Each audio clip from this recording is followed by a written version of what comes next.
You've met one. Maybe you work with one. Maybe you're married to one.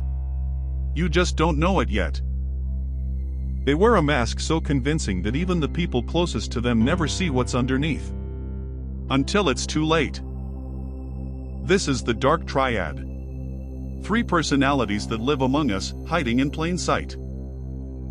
Narcissism. Psychopathy. Machiavellianism. 3 faces of darkness that psychology has spent decades trying to understand. In 2002, psychologists Delroy Paulhus and Kevin Williams published a paper that changed how we think about toxic personalities. They identified 3 traits that cluster together. These traits don't just overlap. They feed each other. A person high in one is statistically more likely to score high in the others. They form a constellation of toxicity. And here's what makes this truly unsettling. These aren't rare disorders locked away in psychiatric hospitals. They exist on a spectrum, and you encounter them every single day. 1 in 10 people show clinically significant dark triad traits. That means in a room of 50 people, 5 of them could be manipulating you right now. Let's start with the face most of us think we understand. The narcissist.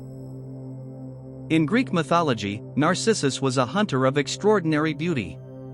One day, he leaned over a pool of still water and saw his own reflection.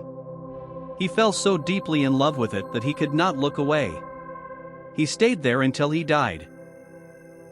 But clinical narcissism is not vanity. It's not taking too many selfies. It's a fundamental inability to see other people as fully human. Grandiose narcissists are what most people picture. Loud, charming, dominant.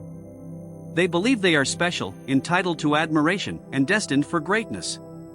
They fill every room they enter. But there's another kind. Vulnerable narcissists are quiet, resentful, and hypersensitive to criticism. They may appear shy, but beneath the surface burns the same conviction of superiority and the same desperate need for recognition. Narcissists run on something psychologists call supply. Attention, admiration, fear, control. They need it the way you need oxygen. And when the supply runs low, they become dangerous. In relationships, narcissists follow a devastating cycle. It begins with idealization. Love bombing. You are the most extraordinary person they have ever met. You are perfect. You are everything. Then comes devaluation. The same person who called you perfect now finds you pathetic. Your flaws, which didn't exist before, become weapons. Every conversation becomes a criticism. You start to believe you're the problem. And finally, the discard. They leave. Not with sadness, but with contempt. And within days, they've found a new source of supply. The cycle begins again. In the corporate world, narcissists rise fast. Their confidence is mistaken for competence. Their charm opens doors.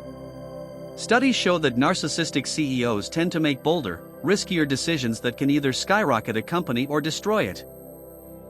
But the collateral damage is enormous. Teams led by narcissists have higher turnover, lower morale, and toxic cultures where no one dares to disagree. Innovation dies because the narcissist already has all the answers. In personal relationships, the damage is even more profound. Partners of narcissists often develop anxiety, depression, and a shattered sense of self-worth. The cruelest part is that the narcissist rarely takes any responsibility. When a narcissist's self-image is threatened, something called narcissistic injury occurs. The response can range from cold rage to calculated revenge. They cannot tolerate being exposed as flawed. Here's the paradox. Many narcissists can perform empathy. They know exactly what you're feeling. They just don't care. They read emotions the way a hunter reads tracks.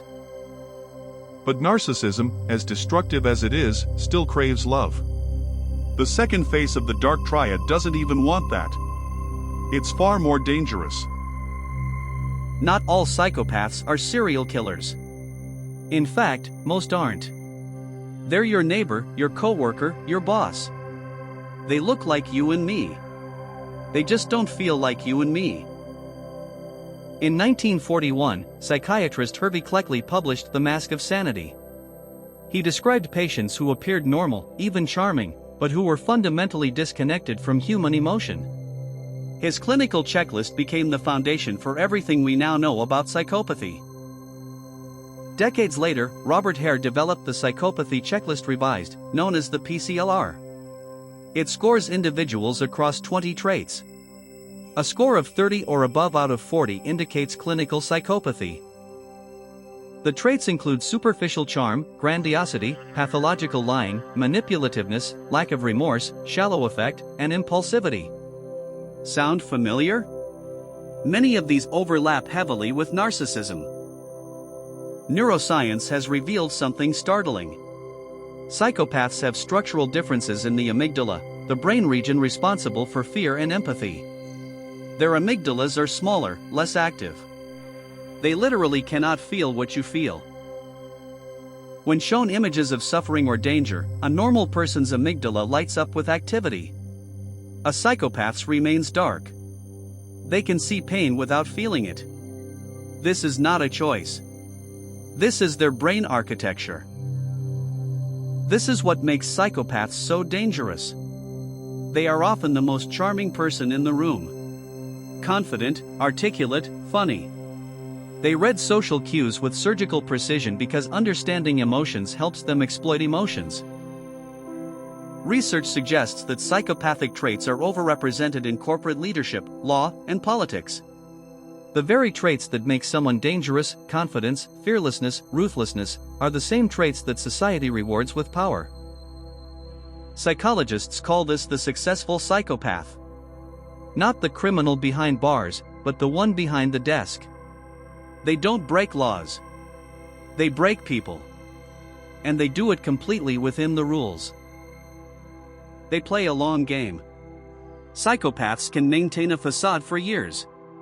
Marriages, friendships, careers, all built on a foundation of pretense. When they finally reveal themselves, the devastation is total. Perhaps the most chilling trait is the genuine absence of remorse. Not suppressed guilt. Not denial. They simply do not experience it. When they hurt you, they feel nothing. And that nothing is the most terrifying thing of all. Approximately 1% of the general population meets the criteria for psychopathy. In prisons, that number rises to 15 to 25%. But the most dangerous psychopaths were never caught because they never broke the law. Psychopathy begins early. Children who show persistent cruelty to animals, chronic lying, and a lack of emotional response to others' pain are flagged for assessment. But diagnosis before adulthood remains controversial. Imagine living without emotion. No joy, no sadness, no love, no fear. Just thought. Pure, cold, calculating thought. That is the psychopathic experience. And it is more alien than any science fiction monster. Can a psychopath love? The research says no. They can simulate attachment. They can mimic the behaviors of love. But the internal experience, the warmth, the vulnerability, the sacrifice, those remain forever out of reach. The psychopath acts on impulse. But there is a third personality that is far more patient, far more calculated. One that has been studying you for centuries. In the early 16th century, Niccolò Machiavelli wrote The Prince, a political treatise that argued leaders should do whatever is necessary to maintain power. The ends justify the means. 500 years later, his name became a personality disorder. Machiavellianism as a personality trait describes someone who views others as instruments. Every relationship is transactional. Every kindness has an ulterior motive. They are strategic where the psychopath is impulsive. Where a psychopath might destroy a relationship in a moment of rage, a Machiavellian will nurture that same relationship for years, building trust, accumulating leverage, waiting for the perfect moment to strike. They are the grand strategists of the Dark Triad. While narcissists need constant admiration and psychopaths seek immediate gratification, Machiavellians play chess on a board that spans years. In politics, Machiavellian traits are almost a job requirement. The ability to form alliances, betray them when convenient, and maintain a public image of integrity while operating without it. History's greatest political operators were almost certainly high in Machiavellianism. In business, they excel at negotiation, corporate warfare, and office politics. They build coalitions, gather information, and position themselves as indispensable. By the time anyone realizes what's happened, they've already won. Like psychopaths, Machiavellians have reduced emotional resonance. But unlike psychopaths, they are not fearless. They are cautious. They calculate risks. They avoid unnecessary exposure. They are the most subtle of the three. Core to Machiavellianism is a deep cynicism about human nature. They believe everyone is motivated by self-interest, because they are. This worldview becomes a self-fulfilling prophecy. They trust no one, so they manipulate everyone. The key difference from psychopathy is control. A psychopath might assault someone in a fit of rage. A Machiavellian will systematically destroy that person's reputation, career, and relationships over the course of months, then attend their funeral looking grief-stricken. Machiavellians are masters of social networks. They map relationships, identify power structures, and insert themselves at key junctions. Information is their currency, and they hoard it ruthlessly. Gaslighting, the act of making someone doubt their own perception of reality, is a signature Machiavellian tactic. Slow, systematic, and almost impossible to prove. The victim is left questioning their own sanity while the manipulator maintains perfect plausibility. But here's the thing. These three faces of darkness rarely exist in isolation. They overlap, they merge, and in their intersection, they create something even more dangerous. Research shows that the three Dark Triad traits share a common core: callousness, dishonesty, and an exploitative approach to relationships. But each adds its own flavor.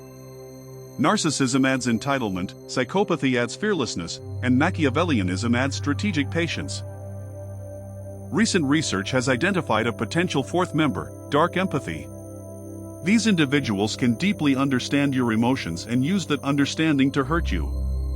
They know exactly where your wounds are, and they press on them with surgical precision. Why haven't these traits been bred out of humanity? The answer is uncomfortable. Because they work. In competitive environments, Dark Triad individuals often outperform their peers. They get promoted faster, they negotiate better deals, and they attract more partners. Evolution doesn't select for goodness. It selects for reproduction and survival. And in the short term, exploitation is an effective strategy.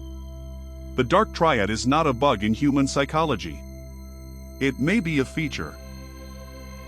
Can Dark Triad personalities be treated? The honest answer is complicated. Narcissists rarely seek help because they don't believe anything is wrong. Psychopaths cannot develop empathy they were never born with. And Machiavellians would view therapy itself as a tool for manipulation. But there is hope. Awareness is the first defense. Understanding these patterns doesn't just protect you. It helps you recognize them in yourself. Because every human being carries a shadow. So the next time someone makes you feel like you're losing your mind. The next time someone charms you and then discards you. The next time someone uses your trust as a weapon against you. Remember the Dark Triad. Knowledge is not just power. It is protection. And remember this too. Not everyone with dark traits is a monster. Mild narcissism drives ambition. A degree of Machiavellianism helps navigate office politics. Psychology exists on spectrums. It's the extreme that destroys. The Dark Triad forces us to ask uncomfortable questions. Where do you fall on these spectrums? How much of your charm is genuine? How much of your ambition is healthy? The line between confidence and narcissism is thinner than you think. Narcissism. The belief that you are above others. Psychopathy. The inability to feel for others. Machiavellianism. The willingness to use others. 3 faces. 1 darkness. And it walks beside you every day. The most disturbing truth about the Dark Triad is not that these people exist. It's that they are successful. They thrive because the rest of us cannot imagine being that ruthless. Our empathy is their advantage. Our trust is their weapon. Archetypes unbound. The Dark Triad.